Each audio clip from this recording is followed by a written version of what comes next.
Hi friends, మీకు తెలుసా ప్రతి ఏడాది లక్షల టన్నుల చెత్త మన సముద్రంలోకి పోతుందని? మనం తినే చేపలుగా కాదు, మన ఆరోగ్యానికి కూడా ప్రమాదమే. ఈరోజు మనం సముద్ర కాలుష్యం అంటే ఏమిటి, వాటి వల్ల వచ్చే నష్టాలు, ప్లాస్టిక్ ముప్పు, మైక్రో ప్లాస్టిక్ ప్రమాదం, పరిష్కారాలు మరియు మార్గాల కోసం తెలుసుకుందాం. మొదటిగా సముద్ర కాలుష్యం. సముద్ర కాలుష్యం అంటే మన సముద్రాల్లోకి వదిలే రసాయనాలు, ప్లాస్టిక్, నూనె లాంటివి. ఇవి సముద్ర జలాన్ని, జీవుల్ని కలుషితంగా మారుస్తున్నాయి. Number 2, plastic. ప్రతి సంవత్సరం 80 లక్షల టన్నుల ప్లాస్టిక్ సముద్రాల్లో పడుతుంది. ఒక చిన్న బాటిల్ కూడా సంవత్సరాల తరబడి కరగదు.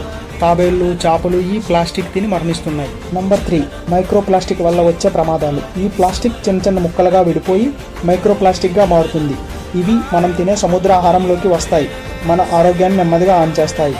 నంబర్ 4, పరిష్కారాలు మరియు మార్గాలు.